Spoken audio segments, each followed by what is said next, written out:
Auzubillahiminash-shaytanir-rajeem. Bismillahir-rahmanir-rahim. Assalamualaikum and a very warm welcome to World This Morning. I am your host Hajra Satti, and joining me is my wonderful co-host who happens to be Muzzammil Ali Khan. Assalamualaikum Muzzammil. How are you feeling today? Wa alaikum assalam. Hello to everybody on the other side of the screen and to you, Hajra, as well. Good morning, everyone. I am Muzzammil Ali Khan. I am here since the past 2 days, and Hajra is bardashting me on this morning show.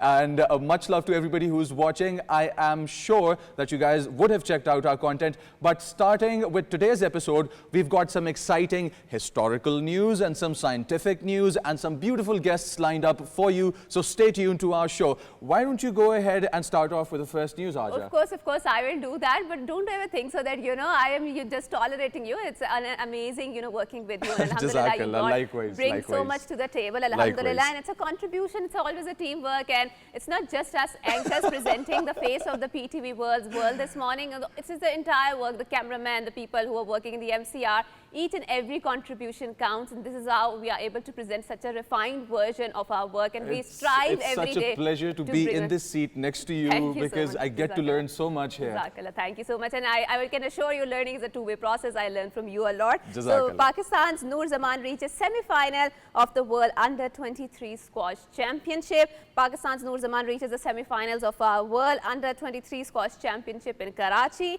In the quarter-final, Noor Zaman outplayed France's Melville by 3-0. Noor Zaman got victory in the scoreline of 11-7, 11-9 and 11-8.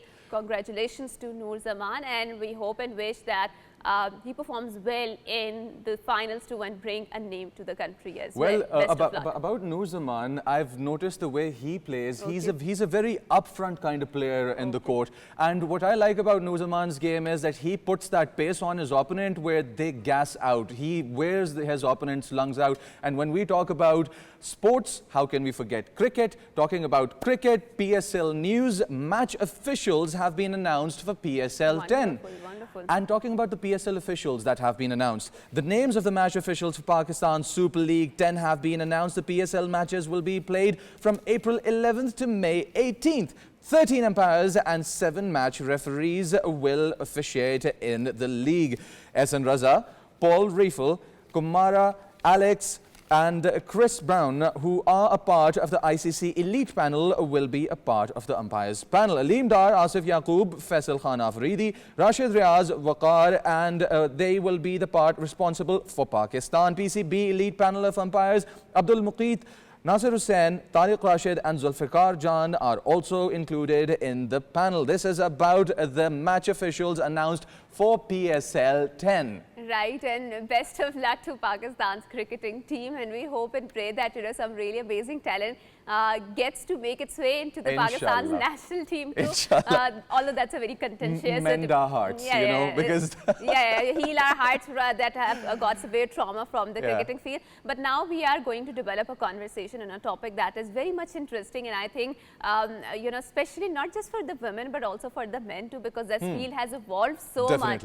And it is that how I've seen a couple of I think days back a video that got viral of Kate Middleton wearing a Pakistani DUPATA on an Eid gathering in London. And this is an ode to Pakistani fashion and also a testament to how far our Pakistani fashion has traveled. And we want to delve into a very captivating world of the fashion as a powerful means of creative and cultural expression. And in order to unfold this conversation, I'm very glad that we have been once again joined by a very famous fashionista, very humble, very creative and lively soul, who has made sure that she has made her mark in the world of the fashion. It's not just promoting Pakistani fashion, but she is also presenting Pakistan's national identity in the in Pakistan. We are very glad that we have been joined by SAMIAH AHSANUDDin Hamdani. Assalamu alaikum, SAMIAH, and thank you so much for joining us once again on PTV World this morning. Assalamu alaikum. Assalamu alaikum, both of you. Hope you both are well. Alhamdulillah. Doing great, alhamdulillah. Alhamdulillah. So, SAMIAH, let's develop this conversation, unfold and unpack how Pakistani fashion is captivating the hearts and minds of non-Pakistani community. Since you live in Dubai, Dubai is a hot pot of different cultures, different ethnicities, a very multicultural society. How do you see Pakistani fashion there, evolving there, and the reach of Pakistani fashion in that market? Hajra, over here, like we discussed earlier, also the Pakistani fashion designers are very, very looked forward to. They are very respected. Everybody wants to wear our kameez shalwars, and the dupattas are. And living in Dubai, there is a mix of more than, I think, 120 nationalities or more. I think anyone and everyone from everywhere lives here. So when you live together as a community, you take from each other. You take the goods and the bads, but it's mostly goods in Dubai. So the attire, the way we dress is also, passed on to each other. Like my neighbor, she's from Sudan, and she's a Muslim, and she wears very obviously conservative outfits. But when she sees me dressed up, a lot of times in my kameez shalwars, she, asks me where I'm wearing it from, which designer, and she always looks it up and she follows the Instagram page to be inspired by them. So that's a small example of what I'm talking about. But if you go Right. into stores here also in Dubai, even the multi-brand bigger stores, you will find now that the fashion is changing, they are coming with जिस तरह हमारे कुर्ते होते हैं लंबे, उस तरह कुर्तों की Right. तरह की उनकी शर्ट्स हैं जिनमें कभी कोई स्लीवलेस है, फुल स्लीव्स है, तो आप उनको एज अ ड्रेस पहन सकते हो, आप उसको एज अ कमीज पहन सकते हो नीचे पजामे के साथ. वो बहुत बड़ा शिफ्ट आ चुका हुआ है actually. We had our esteemed guest, the Indonesian ambassador, here on our Ramzan transmission, and they were wearing this cloth native to their part of the world, and it was called batik, where they have this special way of using wax to print their prints onto their clothing. It had a long. The lady with the esteemed guest was wearing a long skirt, and the fashion statement of that appeal, it was very royal-like. It was very different. So taking our cultural dresses, Pakistani dupatta, pajama, shalwar kameez and all of those things, and then other cultures, which other cultures do you think have a more of a royal appeal to their clothing, and how is this cultural hotpot called Dubai creating new trends and new fashions because of different communities meeting and expressing this sense of style with each other? अगर आप देखो Muzammil, in the last couple of years, मैंने notice किया over the last 10 years that I've been here, kaftan पहले बहुत इतना ज्यादा पाकिस्तान में नहीं पहनते थे. दुबई में, मिडिल ईस्ट में ये काफ्तान का बहुत था फैशन. अब अगर आप देखो तो the kaftan has been taken into every Pakistani designer, like not every Karachi, but a lot of Pakistani designers are making kaftans, which is taken and inspired by the Middle East, but it looks really nice in Ramzan, especially जब सहूर nights होती हैं जिनको हम सहरी कहते हैं पाकिस्तान में, और इफ्तारियां यहाँ होती हैं.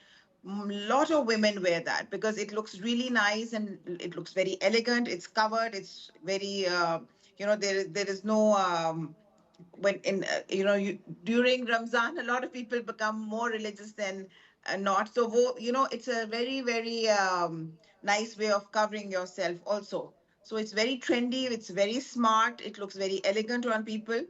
I think kaftans we've taken in from the Middle East actually. हमारे दुपट्टे जो हैं, हमारे दुपट्टे तो आपको पता है कि are very very versatile kind of a cloth. अभी मैंने ये माहीन करीम का आउटफिट पहना हुआ है. इसका dupatta so beautiful. I can take it as a on my head. I could make it into like a sarong. I could wear it as a like a part of a sari. I mean, it's very versatile. आप इस पे बिछा सकते हैं, इसको नमाज के लिए बिछा सकते हैं, इसको आप कवरिंग के लिए कर सकते हैं, इसको आप चादर दुपट्टे को पर्दा बना सकते हैं. दुपट्टा can be used in a very very it can be used in many different ways. Right, and SAMIAH, can I politely request you to please have this conversation in English, because we want to reach the English-speaking community and especially the diplomatic community which is residing in Pakistan and outside Pakistan. Sure. So I would want to divert the conversation towards Pakistan's, or rather fashion weeks, right? So fashion weeks used to showcase only style alone, but now you've seen that they have evolved into more cultural heritage, which is paraded alongside the haute couture. So when we talk about the fashion weeks, I've seen that, our neighboring country, they have a very huge fashion weeks. They have been happening in the Paris, in the, I would say the fashion capitals of the world, in Italy and where not. do you feel in the days to come that Pakistani fashion weeks will also be rolled out in the major international platforms or the international fashion weeks? How do you see this development happening? You know, Hajra, we being a Muslim country, I think the fashion weeks that we have in Pakistan, you've seen the Fashion Week, and you know, there are a couple of others that happen there, and they showcase all our brilliant designers in Pakistan. I think our designers are internationally now recognized. There are some of them who I personally know, like my friend Sheila Chatur. She's loved by the Indian community in India and in Dubai, as well as abroad, and Sana Salman and Mahin Kareem, who I'm wearing. And Faraz Manan is somebody who the Indian community respects a lot. And in Dubai also, the Dubai community respects, and, you know, they wear all these clothes. All of them, I think, are going to be, these are probably the ones who will be the, as they call, the tailblazers and come into this, I think, the international market more so in a fashion week kind of a concept, like you're saying. Till now, I know Paris Fashion Week and all only have had their own French and Italian designers. Abhi tak, I don't think there's been many from our subcontinent who have gone there. But All right. I think because our clothes are so beautiful, I don't think it's going to be too far in when we are going to be there very soon. Ms. SAMIAH, now shalwar kameez is like a recipe and everybody has their own way with it. Some like short kurtis, some like tulip shalwar, some like, you know, there are 100 farshi shalwar is in now these days. Right. And we've got 100 ways to dress up in shalwar kameez. We saw Kate Middleton and she was adorning a dupatta and with some puffed shoulders on her kameez, and it looked really, really good on her. She's very poised, very graceful, and she carries herself really well. And don't know if the shalwar kameez made her look good or did she make shalwar kameez look good, because, you know, what are one of those things, if our producers could just quickly run her footage, Kate Middleton's footage wearing shalwar kameez and dupatta. What are some of the things which you saw over the course of your career as a fashion designer that you think that should not be done with shalwar kameez, and what is the favorite most type of shalwar kameez in your personal opinion and view? Muzzammil, to answer what Kate Middleton is a very smart woman. She has, whatever she wears looks good on her. Her physique, she's tall, she can carry actually, and whoever her stylist is, and if it's herself, I think kudos to them, because they do a brilliant job of what she looks like always. I think, mashallah, I've never seen her not look good. For my own personal self, I love kameez shalwar. I prefer longer shirts and slimmer pants for my own personal wearing. But now that the farshi shalwar, last time I was here, we were discussing farshi shalwars. It has taken Pakistan by storm, and a lot of designers have come up with the farshi shalwar. Looks really good on most people. I think if you have the confidence, you can wear anything and everything. I wear all kinds of kameez shalwars. I wear sleeveless, I wear full sleeves, I wear half sleeve, 3/4, whatever attracts me, whatever I find attractive and looks good, I think, carry it off also. And I can say for sure that you carry yourself brilliantly. Brilliantly, you look good, mashallah. Yeah, Very sweet of alhamdulillah. you. Thank you so much. Thank you. Right. So, SAMIAH, I would also want you to develop the conversations on these lines, because I remember when I was growing up, so being a young person, a lay person, you know, there was this sense that we want to gravitate towards the Western wear because jeans and t-shirts, and I think there was some sort of captivating element about it. But as you've grown, I mean, you've lived and moved in Dubai, and do you feel that, you know, we are now more claiming our roots in terms of our shalwar kameez, in terms of our culture, in terms of our, and especially with the social media, because these designers are getting so much popular. So do you feel that, you know, we as Pakistani are getting or popularizing the concept of our own attire for shalwar kameez, trousers, shirts, whatever you call them? I think we're gravitating back towards and we have decolonized our mindsets that, you know, not Western wear is some sort of superior clothing. It's also our own clothing that is also very wonderful and brilliant. Have you seen this shift, or is it just me feeling that? No, I think you're very right. I think it's an age factor. Hajra, when one is younger, one is more impressionable. One feels that, whatever somebody else wears, or, in our, I think the way we've all been brought up, गोरे जो पहनते हैं they look better. ये एक True, concept true, है which has been there for a true. long time, and because we've been brought up like that, I think once you become confident in your own self, then I think you will wear and you will adorn your own culture, your own whatever your country's attire is. Right, Right. right. And Samia, I would also want to talk about the fusion fashion, because that is also sort of I was merger just of the going to talk contemporary. about that. Yes, I was Sorry? just sorry to cut in. Sorry to cut in. I think I was just going to say that for myself, Sure. I think a Right, fusion kind of a concept which is now coming in with the commercial wars. You right, wear them a little more stylishly. You wear. I don't take right, a dupatta in Dubai a lot. I mean, I have a shawl in my bag always because everywhere I go, I feel cold. But the right, dupatta I may not take. I may wear a longer dress-looking shirt, which I've right. bought in Pakistan or here. But it will be something which is versatile. I can wear it both ways. I can wear it as a dress and I can wear it as a commercial wear. And one last question before we wrap up very quickly, Samia. How appealing do you think Pakistani shawls are, especially for the Goras or for non-Pakistani community? I love Very, shawls, very. both I in winters think and they summers. love it. I think they love it immensely. I think every time I have traveled abroad to anyone who is not Pakistani, I have taken not the shawl but the stole size of the shawls for them, and they have loved it because usually wherever I travel to, it's a little cold there, and they wear it with their coats. They can make it as a muffler. They can wear it as a shawl. Some of them put it as a scarf on their head also. So these are very, very popular all over the world. Right, and I think we do see a lot of scope in popularizing our concept, because this is not just personal statement that we are making. It is also a part of our cultural expression and national identity, and I would say Pakistani embedded on the fashion statements that we are making. Thank you so much, Samia. Thank you so much. For joining us, Welcome. for elaborating your thoughts, and for doing wonderful job in Dubai and popularizing and working on the Pakistan's national identity through the Pakistan's cultural expression or the attires that we wear. I'm And feeling like after the show, I will be driving off to buy myself a really nice shalwar kameez with a shawl. I have this picture in my mind. I want to wear a Hajra the next time I'm here. oh, right. This is how much you get motivated by a good conversation. Yeah. This is the power of the conversation. But now we will develop a very interesting conversation, and that is 100-year-old tortoise become first-time parents. Wow, Allah ki kudrat. Allah ki kudrat. A pair of giant Western Santa Cruz tortoise become parents for the first time at the ripe old age of around 100.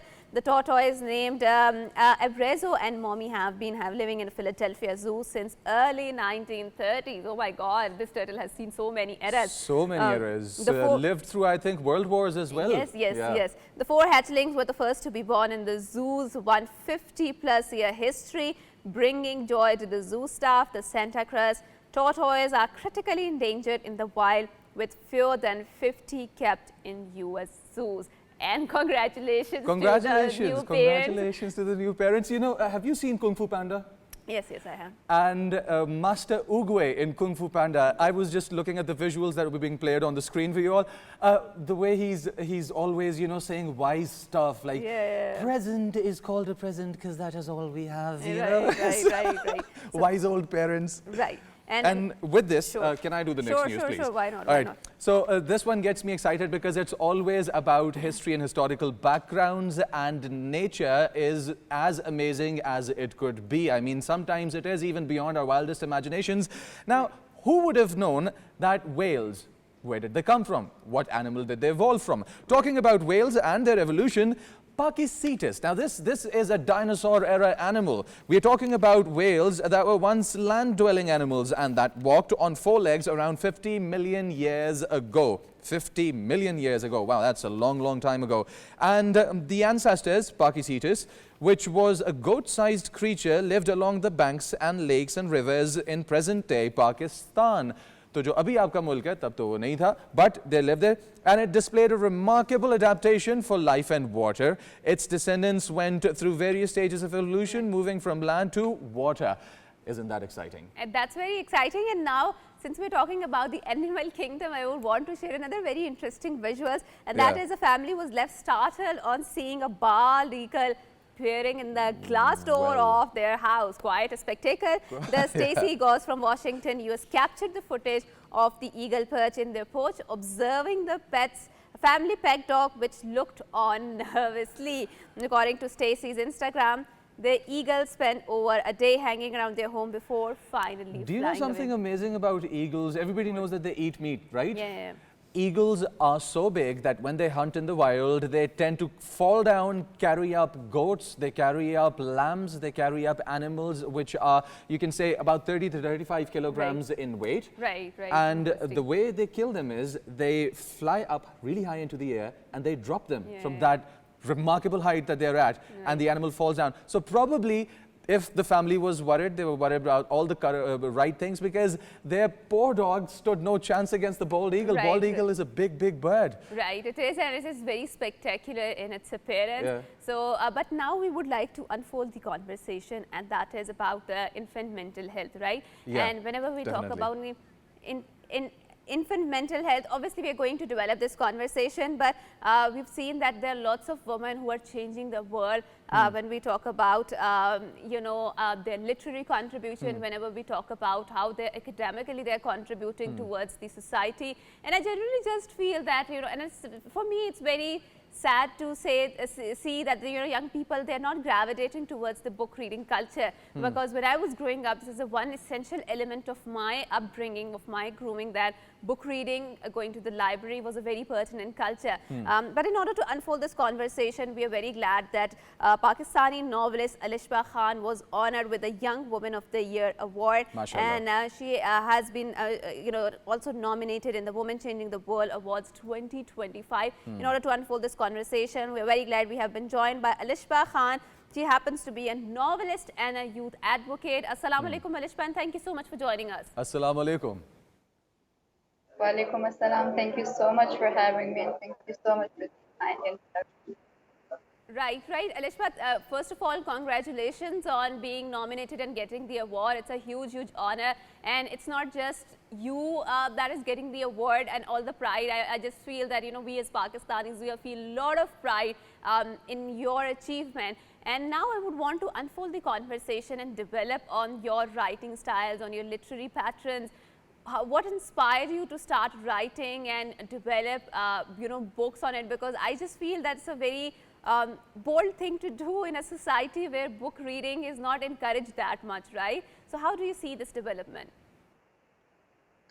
That is a really good question. But before I answer that, I want to say, when I see that my fellow Pakistanis are proud, that sort of, that doubles up your excitement, and you're so happy, because I've dedicated this award to my parents, my teachers who were my mentors, and then my province Balochistan and my country, Pakistan. So it's, I'm really, really glad that people are happy and they are celebrating. As far as your question is concerned, obviously we see that there is no reading culture. So it's not, a bold thing. I was really young. I was 11 when I began working on my debut novel.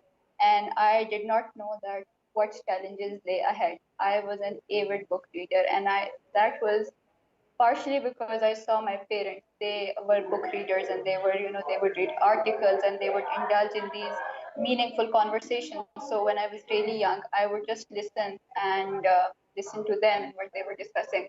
And then I began, reading, and I switched very quickly to reading classical authors and history and politics and global affairs. So I did not allow my age to define who I was or what I could read or what I could do or what I could venture. So I began reading Charles Dickens. He's one of my very favorite authors. The way he describes grief, that's phenomenal. I've read many authors, but the way he does it, no one else does. So I began reading him. But now, when you see it through a colonial perspective, that's a bit problematic. But it's through his writing that I learned how to write. And obviously, reading culture, we see that there is a decline. Right, ALISHBA, and sorry for interjecting you, but what are some of the common themes that we can find in your writing style, writing pattern, and whenever you're starting a new, right, you usually appropriate from someone else's writing style. I'm not saying, I mean, you do get inspired by that, but when you're new and I would say a very immature in that particular field. So which personality inspired you to write, and which writing patterns do you like yourself whenever, you know, you're feeling bored and you find comfort, escape in that reading? Well, so it's a two-part question. I've written on both fiction and non-fiction. Fiction, it's my novel that the theme that it sort of delves into is that accumulation of intangible assets is equally important in life. And what I mean by that is your family relation bonding, the element of truth, honesty in your life. And these virtues are extremely important. So it's just, you know, cars and houses and jewelry, that's the accumulation of that. Well, okay, do it, but prioritize this equally. So in my debut novel, that's set against the backdrop of a multi-millionaire family, and I've tried to debate that, well, they have money, these are the things that that are sort of really important. And then I've worked on nonfiction as well. My nonfiction title is The Oceanomania. It's a two-book series. It's actually a climate book. And the reason why I particularly, you know, choose to write this book series was that I'm not a climate activist, but you know, as an author, you feel this urge that you have to make an impact through your pen and create a positive impact and raise awareness. So this is I an have a few ocean. quick questions. I'm sorry I'm interrupting you like this, but I always get excited when it's about literature, and a person as young as you becoming an author and, you know, achieving all the milestones that you have achieved. What are some of the greatest inspirations that you have come across through your literary career, part one? And part two, do you indulge in philosophy more than you indulge in fiction, non-fiction, or other genres? Philosophy and psychoanalysis, that sort of go hand in hand.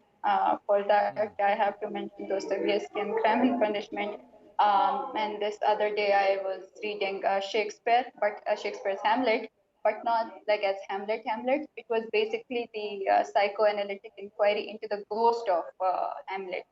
That is the story of Shakespeare. So that was a difficult read, and it wasn't a story, and it was basically we're studying that. So it was a bit difficult, but you know, I enjoy that. In philosophy, you know, you read Aristotle and Plato, and they sort of give you a really different perspective on what life is. And inspiration, that was the first part of the question. Again, you know, I mostly read classical authors, but there are examples from Pakistan, but they're non-fiction that I've really read, and you know, they sort of give you an inspiration, and then you say, well, you know, I'm an author and I can play my part and become inspiration to others. Right, and ALISHBA, I would want you to please answer that. You know, as a writer, you do come across this phase where you're facing the writer's block, right? Nothing is coming out of your pen, you want to write. How do you deal with that phase? I mean, and that's very, I would say, frustrating phase as a writer, because, you know, you want to do your catharsis, but it's not coming out. How do you deal with that? Well, you know, I do not immediately start writing. It's my thing. If I have to write something, I'll spend more days, more time, devote more time to actually thinking than picking up a pen and writing it. And I'm very, you know, old school in writing, because I can write on my diary with a pen. You give me a laptop, that's writer's block. That's the first thing that, you know, I will encounter, because I cannot. My sort of equation with screen is not that great. So you know, how do I overcome it? Well, you just sit down, you're alone in your room, and you start, you know, you devote time. Okay, how do I do this? Sometimes the writer's block is you want to come up with the greatest line, and then you cannot even, you know, you cannot come up with that line. What do? And then you like, sometimes writers, what do? Is like they will find synonyms for good. They know the synonyms, but because they're facing writer's block, that's like, you it's hilarious, but you do that. But it's, you know, you sit back, you It relax, definitely give is more time sometimes. to that. I'm sorry I'm cutting you up again, but I have a younger brother and he's a mess in the house. Every time I sit down to write, and if it's because I do poetry, prose, things that are a little bit more inclined towards the poetic side. And I write a lot about how we feel and how differences in opinion might breed circumstances that might not be favorable, how to deal with those things. Those are the things I write on. So every time I sit down, I have these really intense thoughts that I want to put down, and I have some really nice words coming in, just flowing into my being. And all of a sudden, my brother's going to barge in the room like, Muzzammil, chocolate khani hai. You know, so how do you deal with those kinds of things when they happen? Do you feel really, really aggravated when those things happen? Obviously, you know, the moment, if you don't write it in that particular moment, that's gone forever. That will never come back. The morphology, it's never the same Yes. if you don't write it in that exact moment. So, you know, it's beg your parents to not have kids. If you have siblings, you know, then request them to give you a separate room or go to library. So when sometimes I'm alone in my room and I'm like, when I'm facing writer's block, I'm there in my room whole day doing nothing. And then I call it, I refer to it as a spent well in contemplation. My mother, she describes it as a sedentary lifestyle, and she does not, for her it's not healthy, but you know, you can never fully impress your parents. So I say, well, how do I explain it to you? I'm literally contemplation.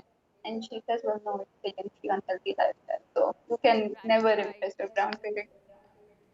Right, and thank you so much, ALISHBA, for joining us once again. Congratulations to you on your big achievement, on your big win, and we hope and pray that you continue to have these remarkable feats in your life in the days to come. Inshallah. Ameen, inshallah. Ameen. And now we are going to talk about or develop a conversation on Pakistan's first International Infant Mental Health Conference. And why are we particularly talking about the infant mental health? In order to unfold this conversation, we are very glad that we have been joined by the director of the Early Learning Hub. She happens to be DANI STAMM Thomas.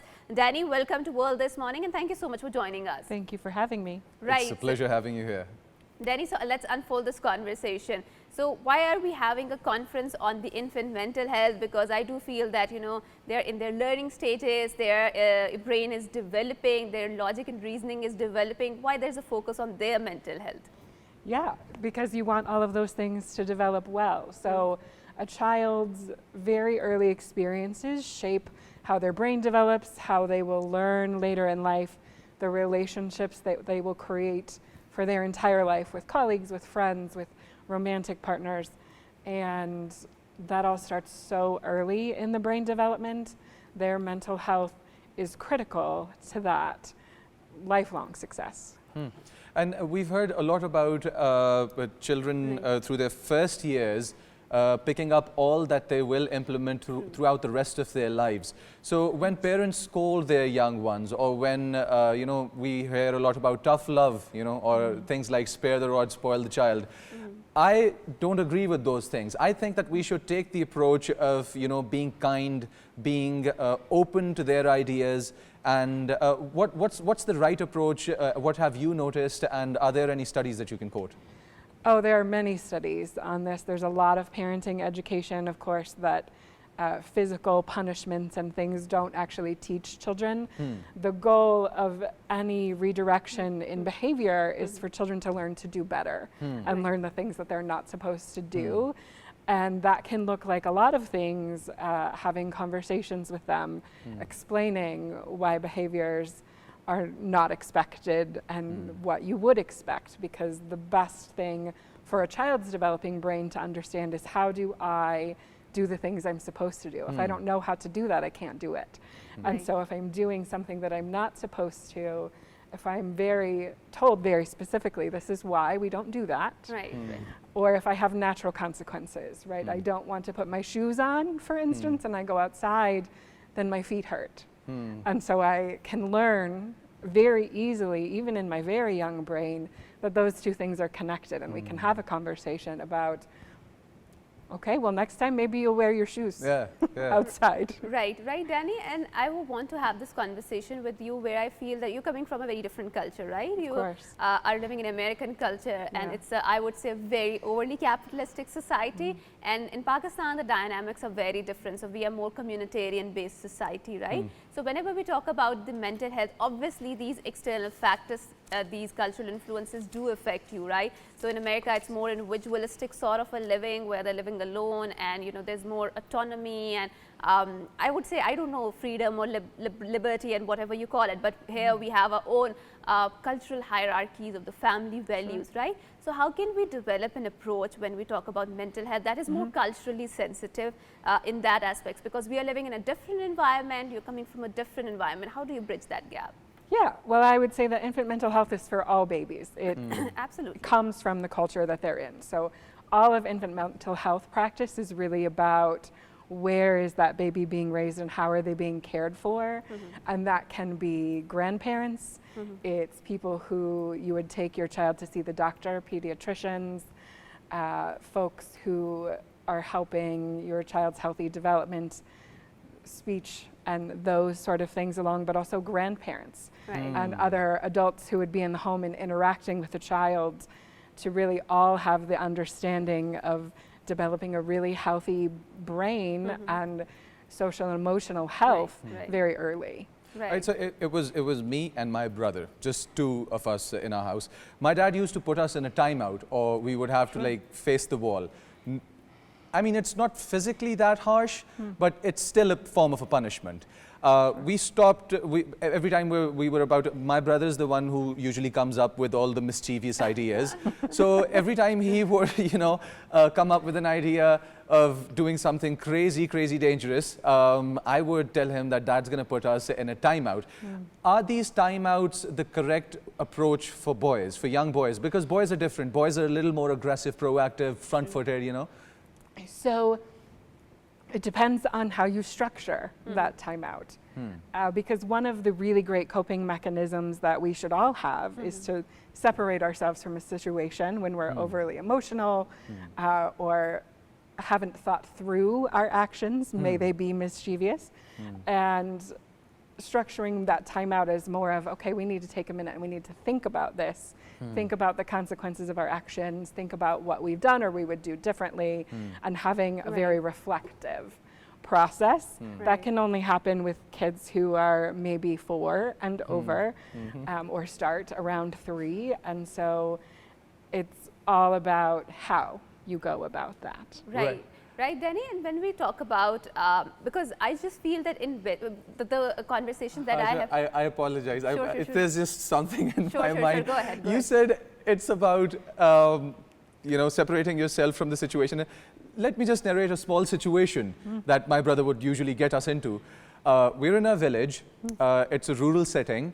And you've got cats all around, you've got dogs all around. My brother was infatuated, I don't know because of what, with the cats. And he would like go and try to take hold of one. And one of these days, the big mean cat in the town decided to throw hands with my brother. And he had scratches all over his face and bite marks on his legs and everything. And he shows up with the cat in his hand inside the house, and my dad's like, that's a wild cat, you could catch rabies or other diseases through that. And what happened to you? And he looks at the cat and looks at my dad and goes, he started it. I mean, wouldn't that throw a parent off balance?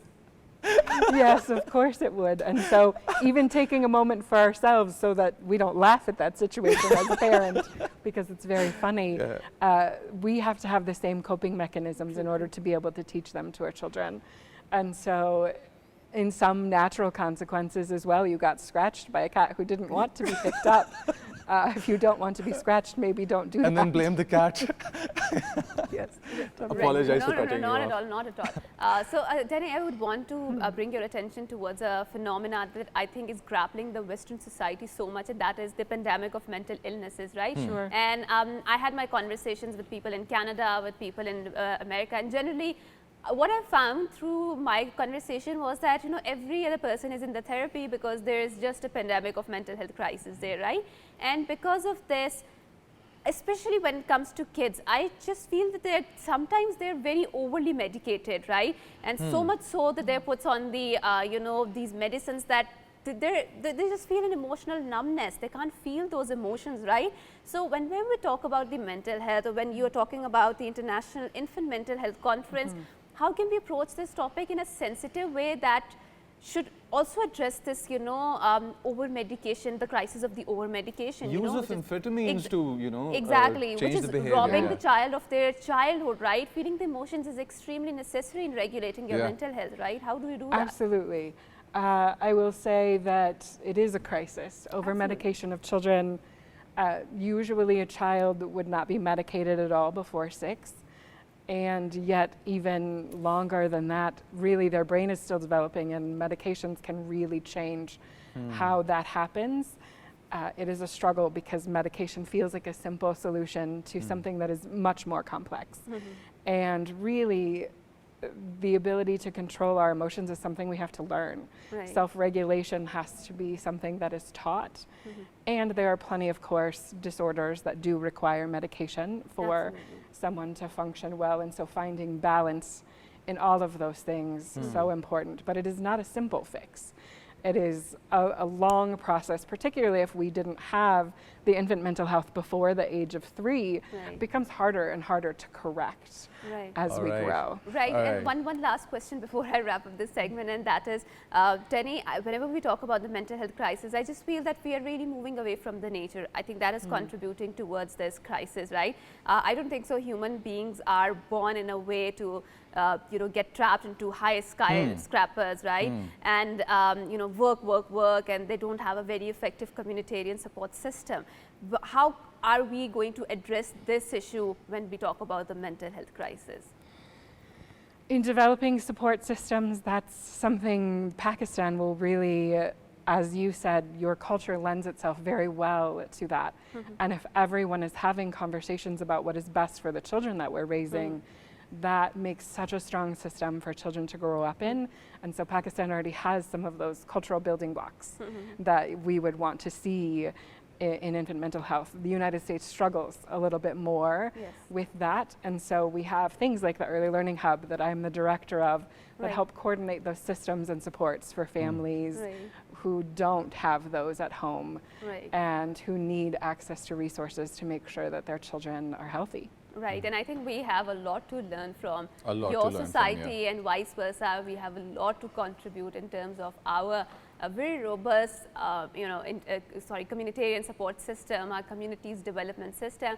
With that, thank you so much for coming to our show, for shedding the light, and for talking about the conference, First International Infant Mental Health Conference that is going to take place on this Friday. The registrations are open. Make sure that you attend that, because in order to raise a healthy child, you need to have you know, information. And the good thing about today's society is that we have so much information that we can get used to, and then we can exploit it in our own benefit. So with that, we are wrapping up a program. Until next time, it's a goodbye. Until next time. Allah Hafiz, Allah and Hafiz. good morning. Good morning.